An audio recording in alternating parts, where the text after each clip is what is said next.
Hi guys, I hope you enjoyed watching my in-depth Silent Hill Let's Play. I thought it might be fun to talk a bit more about what the hell I just played through. Things got pretty crazy there.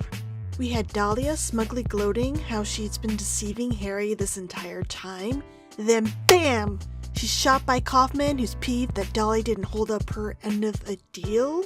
So he retaliates by throwing a Gleophotis on Alyssa, and this results in this big-ass demon popping out of her back. Demon kills Dahlia, Harry kills Demon, and nowhere crumbles. Alyssa reappears, makes a baby, and then an exit for Harry and Sybil to get the hell out of Dodge, while Lisa reappears and drags Kaufmann somewhere to his death. It's a lot to take in, and I'm sure some of you have some questions. So I'm going to try my best and recap the story a little bit and add explanations to what the hell I just played through. Now, before I get started, a little disclaimer. Silent Hill's plot can be interpreted in a number of different ways, since the development team left a lot unexplained and left what they did reveal up to being inferred by players. So if my understanding of the game's events differ from yours, well, you're obviously wrong. I'm just messing with you. Hopefully, my understanding and interpretation of the events in the games won't be too off the mark for y'all. Also, some plot details from Silent Hill were retconned a little bit over the years as more games were released. My plot summary will mostly be limited to the information that was provided within the game itself and official guides. Okay, let's rewind a little bit and discuss Dahlia and her motivations. Remember how Lisa mentioned that there was this weird religion people in town used to follow? Weird occult stuff. Black magic, that kind of thing. But now don't talk about it? Well, Dahlia here was a member of that cult and had grand ambitions to bring their god into being. This god would apparently release the world from pain and suffering and return everyone to true paradise. Through mass death to start over, I guess? I don't know. It's a little unclear, but I mean, he did pop out shooting lightning at the word go. He didn't seem very friendly to me, at least. Anywho, unfortunately summoning God wasn't as simple as just praying and wishing for him hard enough. Nope, for God to ascend, he had to be born into this world through a surrogate mother, and this, my friends, is where Dahlia's daughter, poor Alyssa Gillespie, comes in. Now, this isn't something revealed within the game itself, but I thought this background information revealed in the Q&A section of the Japanese Silent Hill Official Guidebook Complete Edition, that's a mouthful, was pretty interesting. Apparently, the cult had been trying to bring forth their god for quite a while with no success. In fact, a lot of women had gone missing in town over the years due to the cult snatching them as potential surrogate mothers, but they ultimately died. In this game, we witness Dahlia have an aha moment in which she figures that with Alyssa as a surrogate, the ritual had a high possibility of succeeding. It seems after this realization, she was just way too excited to wait. Why didn't I see this before? There's no reason to wait. Herein lies the mother's womb, containing the power to create life. I could have done it all myself. Mommy? And decided to attempt the ritual right then and there within her own basement.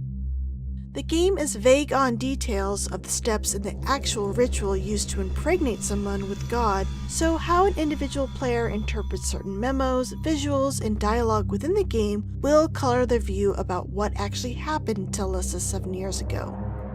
We know that the Gillespie house fire started during the ritual, but fans are divided on the how. Some believe the fire was the result of a boiler accident, while others, myself included, believe that the fire was intentional and a key component to the ritual. But for right now, just know that the ritual was nearly a success. The god fetus made it inside of Alyssa, but her soul split right before the completion of the ritual, which left things in a suspended state. Without a full soul, the god would remain dormant and never ascend. Personally, I always believed Alyssa wasn't down with Dahlia's plans, and she split her soul on purpose as a last-ditch effort to stop her.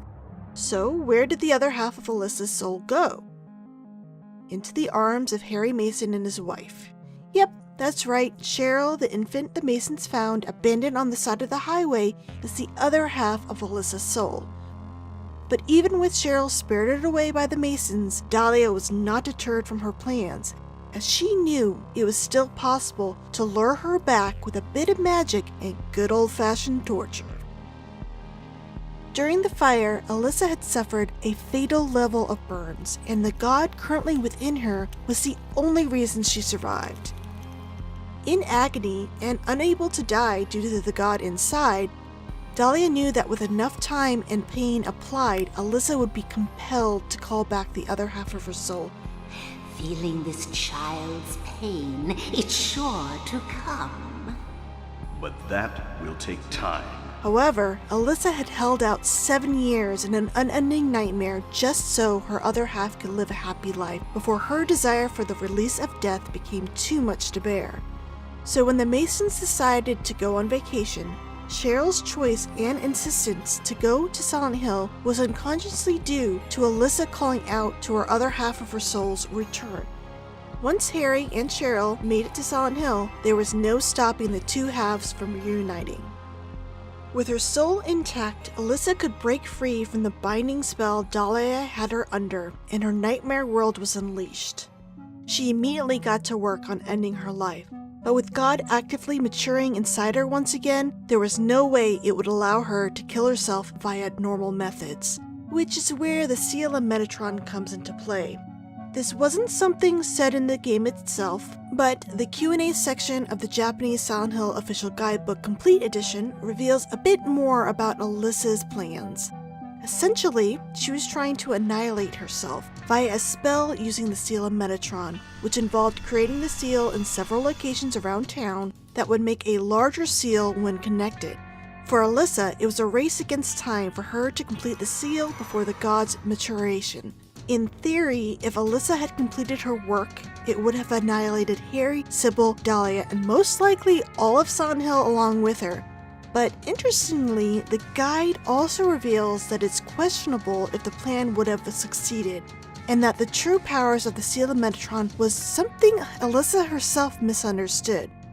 But at any rate, it was clear to Dahlia at least that her daughter was attempting to prevent God's ascension by ending her own life in some fashion, and the sooner she got a hold of her daughter, the better. Unfortunately, with her full soul intact and an active god now amplifying her previously latent powers, there was no way Dahlia could get close enough to Alyssa with the Floros and recapture her. So, she feigned sincerity and spun Harry a tale about a demon sacrificing his daughter and sealing the whole town in an abyss of darkness. She used Harry's desperation and his own naivete on the truth to do her dirty work for her, rushing Harry to various locations around Silent Hill, knowing full well his little girl was long gone. Stop it before your daughter becomes a sacrifice. Before it is too late. Stop it! Stop it! All the talk about the mark of Samael? Complete rubbish.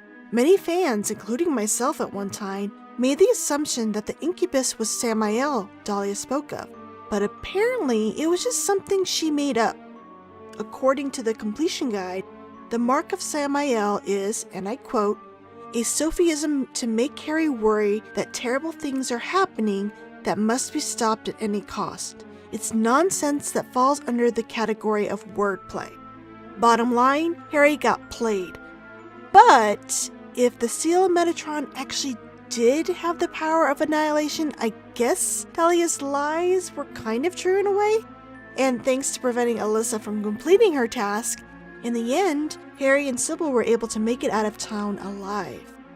Harry was able to catch up with Alyssa just as she was attempting to complete the Seal of Metatron in Lakeside Amusement Park. The Floros Dahlia gave him activated and bound her powers once again, which allowed Dahlia to swoop in and recapture her to resume the ritual. But what she didn't plan on was the surprise appearance of an angry Kaufmann and a vial of Aglaophotis.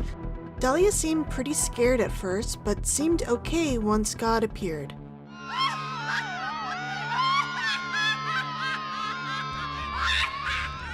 My guess is that the Gleophotis was used a bit too late in the ritual process to do too much damage to her plans. Sure, God might have been a bit weaker by being born prematurely, but maybe it appeared to her that it could still get the job done. So it's clear Harry wasn't the only one Dahlia hid her true motivations from, given how upset Kaufmann was with the state of things at the end of the game. Quit screwing around. Return things to how they were before. But if he was so surprised, exactly how was he connected with Dahlia, and what was his role in these God-making plans in the first place? Dr. Kaufmann was the director of Alchemilla Hospital. It was his office Harry found trashed during his search for Cheryl. I don't believe Kaufmann was a part of the cult given his apparent surprise over the state of the town during the game, but given the notes we found in the resort area, it is clear that he had a hand in the cult's drug business. According to the notes left in the police station and Sybil Bennett's comments in the Green Lion Antiques, we know that there's a drug problem within Silent Hill. They sell them to the tourists. The Force still can't figure out who's behind it. None of our leads have panned out, and the investigation is stalled. Before their investigation stalled, it appears like investigators suspected that the drug was being manufactured within town. PTV is made from White Claudia, a plant peculiar to the region, and according to the book we found in Nowhere, its hallucinogenic effect was key for its use in religious ceremonies. In the Indian Runner, there was a journal on the counter, and the owner spoke of a woman dropping off a package that was later picked up by a man. Given the stash of drugs we found within the safe, we can assume that the owner of the store was some sort of middleman between the manufacturer behind PTV and the dealer selling it to the tourists. We know the drugs were made from a plant typically used in religious ceremonies, so it's not too much of a leap to assume it was the cult making the stuff.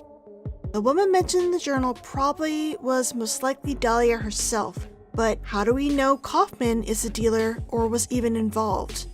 It's simple. The only reason we got into the Indian Runner was thanks to the receipt in his wallet, and thanks to the owner's journal, we also know that the guy picking up the drugs has been hanging around Norman's motel as well. What else did Kaufmann's wallet contain? A key to room 3 at the very same motel. Kaufmann was definitely a PTV dealer, and I bet he was making a lot of money. After the fire, he not only provided Dahlia a place and care for Alyssa that was hidden from the rest of the world, but I also believed he used his connections within the hospital to help cover the cult's murders of people involved in investigating the drug trade in town by providing phony natural cause autopsy reports. I bet he was also the one who provided the remains found at the site of the Gillespie fire so Alyssa could be declared dead as well. The game never went into much detail into the deaths surrounding the drug investigation, but what we do know for sure is that there was something really fishy about them, given the note about Officer Gucci's death in the police department. Luckily, the Q&A section of the Japanese Silent Hill Official Guidebook Complete Edition does give us a bit more background information. The deaths were magical in nature. Apparently, the cult drew power from the god within Alyssa to kill both Officer Gucci and the anti-drug mayor. Half the soul is lost. That is why the seed lies dormant. But the power we could draw now will be very weak. Almost nothing. The guide even states that Kaufmann witnessed these deaths in person. I bet it wasn't hard for Dahlia to convince him that the cult had planned to use the god's power for money and political purposes as well. Are you trying to say it won't work? That wasn't our agreement. If we lend a hand, we will be able to get power. Never fear, the promise shall not be broken. This explains why he was so pissed once hell was unleashed. Return things to how they were before. Kaufmann! Did I ask for this? Nobody uses me. You won't get away with this. So as I mentioned a little earlier, Kaufmann had provided Alyssa with board and care while the cult awaited the return of the other half of her soul. Which is how poor Lisa is roped into this whole situation. From her diary, it's clear that she was addicted to PTV, and if we assume Kaufmann was the only person dealing the drug in town, her addiction could have been used as blackmail, in which Lisa had to take care of Alyssa or lose access to the drug she was extremely addicted to. We find evidence of her struggles with her situation in both her diary and in the tape we found in the Alchemilla hospital basement. But over the years, it appears that caring for a child in a dark basement whose wounds never healed took a toll on Lisa, and she had threatened to quit. Why? What is keeping that child alive? I can't stand it any longer. I won't tell a soul. Promise. So please. Now, this isn't something confirmed one way or the other in-game, but my own theory is that Kaufmann probably murdered Lisa before the events of the game to keep her quiet about both the drugs and Alyssa. My theory stems mainly from the big fight we see them have in the opening in the game, and I can see Kaufmann resorting to murder to keep her quiet. We saw evidence that others forced to participate in the drug conspiracy, like the owner of the Indian Runner, had feared for their lives if they ran away. And we know that those who posed a threat to exposing the operation were flat out murdered by the cult, so I don't think it's out of the realm of possibility. But if she was killed by Kaufmann, how was Harry speaking with her in the hospital all this time? This, my friends, is where it all connects back to Alyssa and Lisa's realization in Nowhere. Remember the Manifestations of Delusions memo we read back in the school library? It described how the negative emotions of an adolescent can sometimes manifest into external energy with physical effects like poltergeists. Well, everything we've experienced around town is definitely a result of such a powerful little lady. Harry, Sybil, Dahlia, and Kaufmann were all caught up in Alyssa's nightmare world that was unleashed once she reunited with Cheryl. It's not me. This whole town. It's being invaded by the other world. By a world of someone's nightmarish delusions come to life. Little by little, the invasion is spreading, trying to swallow up everything in darkness. The monsters we've been fighting have been reflections and manifestations of Alyssa's own fears and troubled childhood memories. This is stated in the supplementary materials related to the game, like the completion guide I've brought up numerous times already, but I want to stress that it is something observant players can also infer for themselves. I will get back to Lisa in a moment, but let me just explain this a little bit further. Let's take a closer look at the enemies we've encountered in this game. We have skin dogs, pterodactyls, small children-like creatures with knives, a fairy tale lizard come to life, evil medical staff, weird ape-like things that tackle and smother you, a big-ass worm that later evolves into a big-ass moth, and finally weird clawed bears and reptiles hanging out in sewers. Okay, I admit, some of these might have just made it into the game because they are creepy looking, but from observing some of the items in Alyssa's bedroom and some areas in Nowhere, you can see how some of these creatures could have taken shape in a child's nightmare based on the fears and environments experienced by the said child. Harry noted that Alyssa had a bunch of fairy tales and picture books on the shelves in her room. Think back to many of the book-themed items we've encountered throughout the game, like the Wizard of Oz keys and the blocks containing Alice's Adventures in Wonderland characters. It's not too hard to believe that the things Alyssa read as a child have been twisted by her own nightmares and taken physical form. Take those pterodactyls, for example. According to the staff Q&A, those apparently took shape thanks to one of Alyssa's favorite stories, The Lost World by Sir Arthur Conan Doyle. It's a classic novel about a land where prehistoric creatures still roam. I guess she found the pterodactyls in the story rather frightening, hence their appearance in the nightmare world. But we even have direct in-game evidence of stories she's read as a child inspiring creatures we've encountered, like the split head we fought in the school boiler room, That big guy was based off of one described in a children's fairy tale found back in the school library. Remember the float stinger we fought on the roof across from the hospital? In Alyssa's bedroom, there was a large collection of pinned butterflies and moths on her walls. It's not a stretch to think that her nightmares would include a twisted version from her collection, right? What about the scalpel-wielding nurses and doctors? Well, Alyssa's been stuck in a hospital basement for years. It's no surprise where those monstrous inspirations had come from. Okay, last one. Remember that lone desk we found in an empty Midwich classroom in nowhere? It was covered in some disturbing messages. Go home, thief, drop dead. I think it's safe to say that that desk belonged to Alyssa, and that she was being bullied in school. All those little child monsters with knives roaming the halls of Midwich must have taken shape thanks to her fear of those mean children. So clearly, monsters in Silent Hill have manifested in the image of Alyssa's own fears and environments. Remember how Lisa told Harry, I get it now. Why I'm still alive even though everyone else is dead. I'm not the only one who's still walking around. I'm the same as them. I just hadn't noticed it before. I think the them she refers to are the monstrous nurses and doctors roaming the hospital. Clearly, Alyssa hadn't received much kindness in her short life, so I wouldn't be surprised if the kindness and compassion Lisa gave made a big impression on her. Out of all the beings unleashed within this nightmare, Lisa is the one that not only appears human, but is still very kind and helpful. Lisa's appearance did start to turn once she remembered her role in taking care of Alyssa, but what I find interesting is that this change did not start until after Alyssa's powers were bound again by her mother. When Harry woke up in nowhere, Lisa appeared twitchy and abnormal. If she was human like Kaufmann, why would her starting to recall her time in the hospital basement cause such a bloody change in her appearance once we met her again in the storage room? I could write off her twitchiness in the beginning of Nowhere maybe being due to also recalling her addiction to PTV, but what's also kind of strange is that just like all the other doctor and nurse enemies, Lisa is only encountered within the alternate version of the hospital and in Nowhere.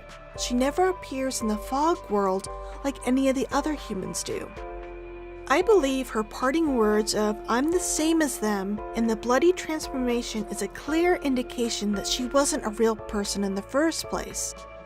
Like the others, she was a manifestation from Alyssa, and because Dahlia was able to rebind her powers in Lakeside, she was no longer able to control the friendly facade, and Lisa turned into a monster just like the rest of the hospital staff. I mean, she clearly didn't die back in the storage room since she made a reappearance right at the end to pull Kaufmann to his doom after all. This could also mean that the real Lisa just wasn't caught up in the nightmare world, just like the rest of the Silent Hills residents. Maybe she was conjured as a way for Alyssa to help Harry get out of town somehow, given Cheryl's tender feelings for her father? But I don't know, that still doesn't work for me. Alyssa must have known that Lisa was just as trapped as she was in that basement. Thanks to the diary and the recording, we know how distraught Lisa was in the end about working down there. Alyssa had to have noticed the change in her friend, which brings me back to my Lisa was murdered theory. Maybe Alyssa found out that Kaufmann had killed her friend to keep her quiet. I can see Alyssa conjuring a creature in Lisa's likeness to take revenge on Kaufmann for both of them within the confines of the nightmare world. But again, this is only my own theory that she was murdered, but I do think there is enough evidence within the game to say with certainty that the Lisa Harry encounters in Silent Hill is not human, but just another manifestation of Alyssa's. So you might also be wondering what was up with the baby Harry was handed in the very end? Who was that? That right there was an act of kindness from Alyssa. She wasn't the only victim in Dahlia's grand plans, as Harry lost his little girl through no fault of his own. Dying, Alyssa used the last of her powers to create life once more and created another child just as she did 7 years ago for Harry to take and raise as his own. An apology, I think, for calling back Cheryl, the other half of her soul, to Silent Hill. Alyssa might not have experienced much happiness in this life, but with Dahlia dead it's possible that this part of her could try again with Harry. Okay, now that Dahlia's motivations, her connections with Kaufmann, and Alyssa's manifestations are covered, let's revisit the Night of the Fire and talk a bit more about why there's a divide within fandom on whether or not the cause was accidental or an intentional act during the impregnation ritual. The theory that the fire was an accident stems chiefly from the manifestation of delusions memo found in Midwich and the newspaper from 7 years ago found in the director's office in Nowhere, which states that the blaze was found to be caused by a malfunction of an antiquated boiler. Fans of this theory believe that the heavy stress and fear Alyssa experienced during the impregnation ritual manifested into psychic energy described in the manifestation of delusions memo, and caused the boiler within the Gillespie home to accidentally explode and start a raging fire. And just the fact that the fire had gotten so out of hand and resulted in so many other homes being burned down also points to how unplanned it all was. In the debates over the years, I've also seen it said that Dahlia would not benefit from attempting to burn her daughter alive, as there was no guarantee her daughter would survive the process and give birth to God. That was her own child. Dahlia must have loved Alyssa, right? But I argue Alyssa being Dahlia's own daughter is exactly why Dahlia thought Alyssa would be a perfect choice. Dahlia was confident Alyssa could survive such a dangerous ritual because she knew Alyssa had some sort of powers just like herself. Alyssa was her flesh and blood after all. Even though it's not clearly stated within the game that the impregnation ritual included fire, I believe that there's enough visual clues within the game to support the theory that it was a key component in bringing the cult's malicious god into being. One visual clue occurs in the school basement, where a figure in the cult's ceremonial robes is lit on fire in the center of the room just before Splithead is revealed. We see figures wearing similar robes throughout the alternate Silent Hill, but do you know who else is shown wearing such robes? The physical 14-year-old Alyssa, right before Dahlia completes the ritual and Alyssa becomes the Mother of God.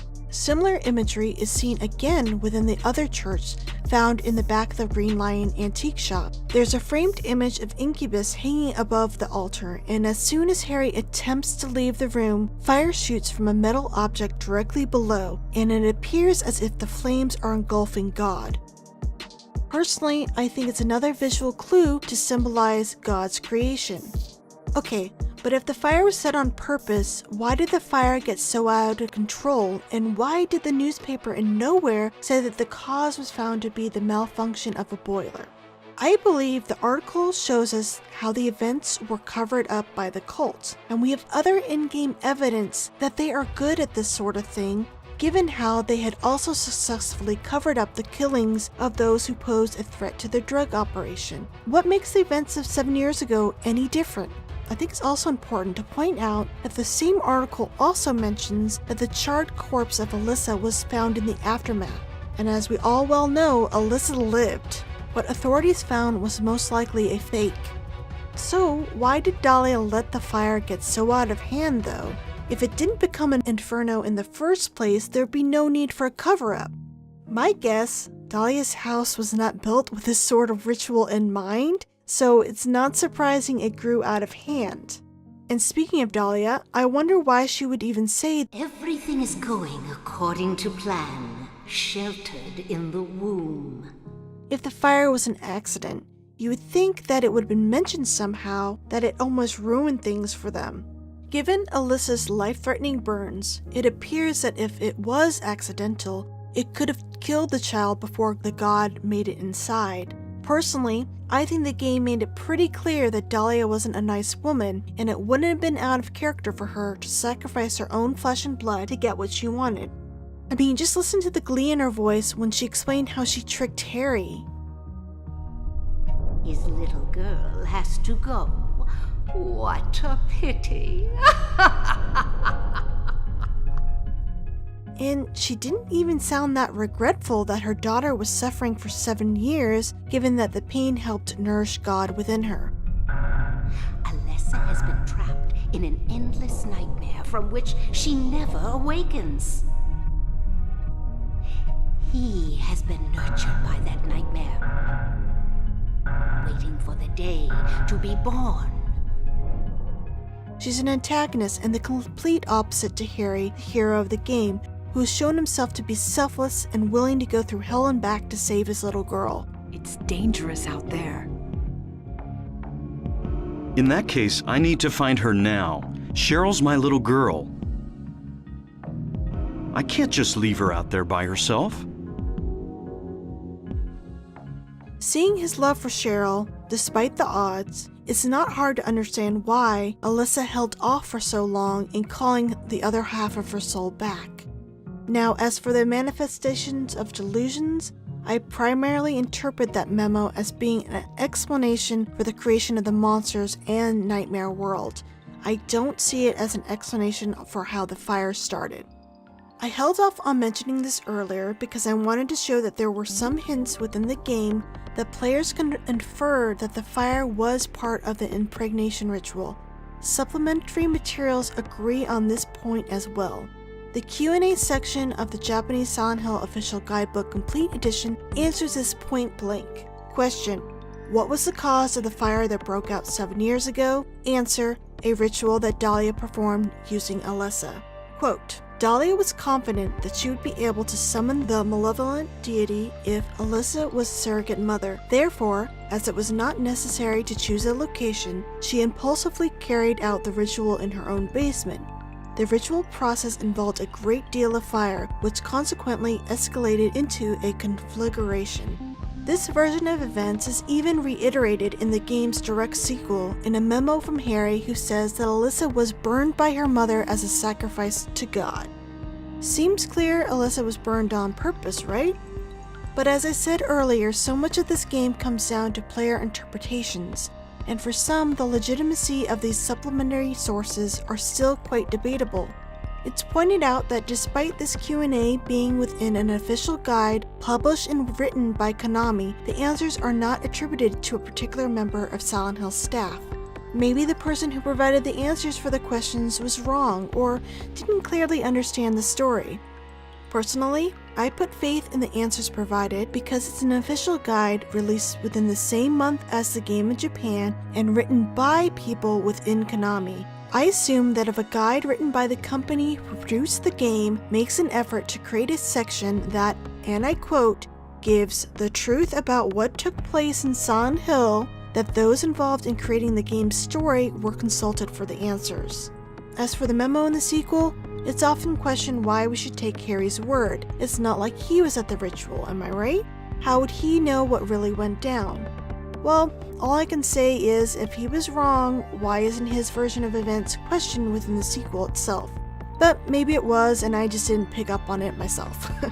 Anywho, I hope if you were a little lost on the story, that my summary and theories here had made the game a little less confusing for you. And if you disagree with all or any part of my own interpretation that I've laid out here, hey, that's fine too. I know as much as the next fan, which is not much at all. Seriously, until Keiichiro Toyama decides one day to explain everything, I doubt we will ever get a clear picture of everything that has gone down in this game.